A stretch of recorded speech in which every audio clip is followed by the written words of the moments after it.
couple of weeks ago, Brock Purdy told Nick Wagner of ESPN.com on the record, not a report, on the record, that he was told by Kyle Shanahan that if we can get Tom Brady, we're going to try to get him. Period.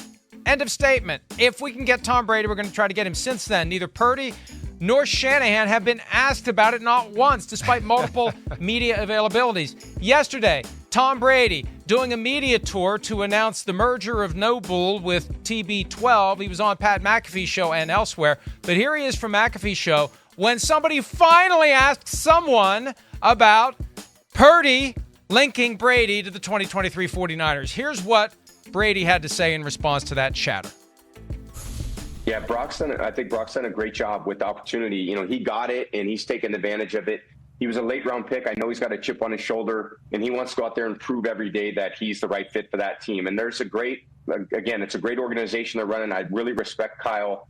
But Brock's done a hell of a job. And, I think in football, whether you're a free agent, I've heard so many draft stories from when I was drafted. Oh, I was a scout for the Packers at the time. And, I was a scout for the Colts at the time. And had we taken you? And I think you can look at everything in football and say, what if?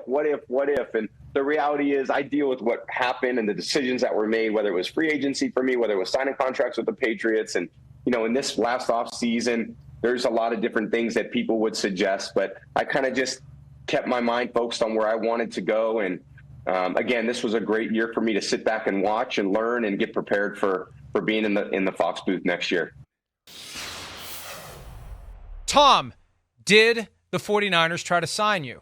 I don't think that's been asked. I don't think it's ever been asked. Did the 49ers try to sign you last year? A lot of deflection there. I don't even know that we need that to be asked. Right. Because Brock Purdy said it. Brock Purdy said it. And I still don't know why it's being overlooked and disregarded and downplayed in the setup. We were listening to the setup of the question during the break. Pat referred to it as a report. And look, we're speaking extemporaneously. People misspeak all the time. Hell, I've probably done it 15 times today. But it wasn't a report. Purdy said it. When you hear report, it's kind of inherently dismissive. It's not treated as 100% fact. Right. Purdy said it. Yeah. He said it. Right. Kyle told me if we can get Tom Brady, we're going to get him. That's like huge bombshell news. And I don't get it. The entire ESPN machine has been ignoring it. And McAfee's mentioned it a couple times that I've seen, and I think he's kind of downplaying it because he's very, very pro-Purdy, which is fine. You're allowed to have your opinion that you're pro-Purdy. There's plenty of people that are anti-Purdy and pro-Purdy, and there are us who are just saying, hey, the guy's doing great. Let's see what he keeps doing. But Purdy said it. I still can't believe this. I really do hope next week that somebody, of all those people who are going to be credentialed to go to all those press availabilities of Brock Purdy and Kyle Shanahan, that somebody is going to frame it so they can't deflect. So they can't talk about something else. So they have to say to the world that it happened. Not that we even need it, because Purdy's already said it. No, we just want to hear somebody kind of acknowledge it and unpack it a little bit more, I guess. And explain it. Exactly. Tell us more. That's the big thing. Tell me more. It's the GOAT. It's Tom Brady. It's the 49ers. It's one of the best organizations in football. It's the best offensive mind in football in Shanahan. Yeah, we're all curious about how that would have worked out or how far down the line were they. I'm here to tell you 100%, as you heard me say last week when we talked about this a little bit, Brady, when he first retired and got out there, he kept the line of communications open with a few teams that he still had on his radar. That's the way I understand it. From multiple people, right? It's like 100%. He kept it, out there. Like, I retired, but I'm not totally 100% sure.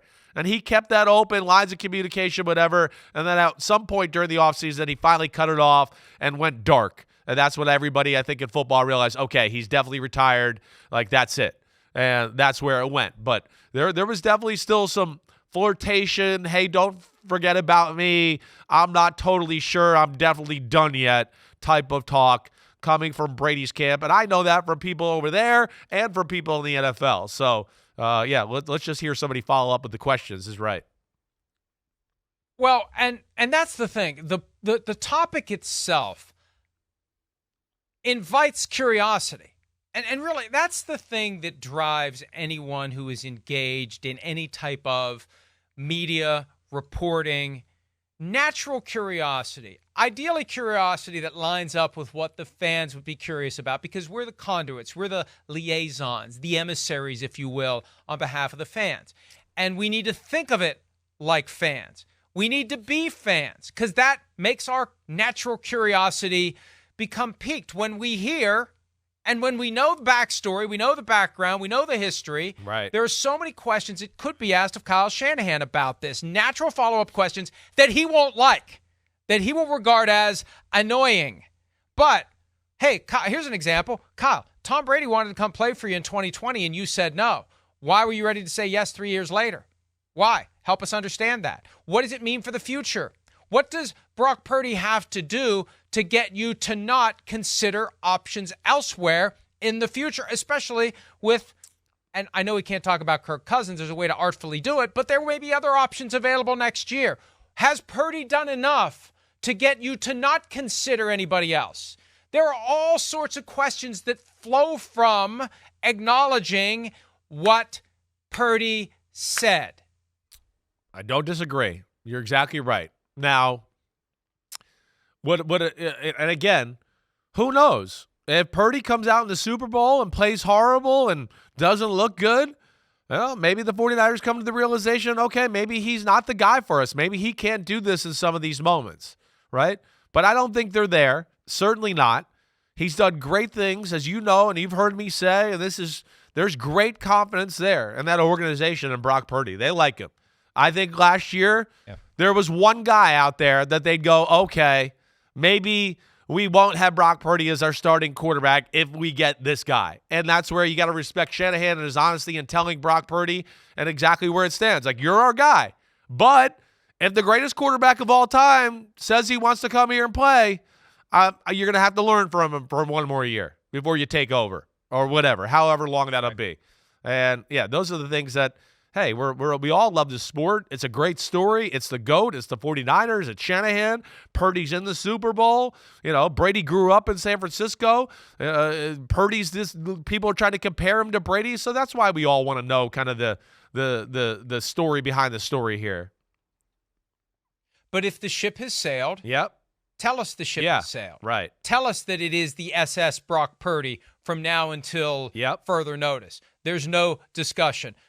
And we all know Kirk Cousins is going to be available. We all know there's been a long-standing connection between Cousins and Shanahan. We all know that Shanahan took that job in 2017, intending to wait for Cousins in 2018. One of the reasons he didn't even take a serious look at Patrick Mahomes, who he could have drafted, could have had Patrick Mahomes, clear shot at Patrick Mahomes. Wouldn't have had to, it didn't matter. The Bears traded up a spot to get Mitch Trubisky. Wouldn't even have to sweat that out. You're going to get Mahomes at 3. You could have traded down a few more and still gotten Mahomes in 2017. So we know he's had that wandering eye.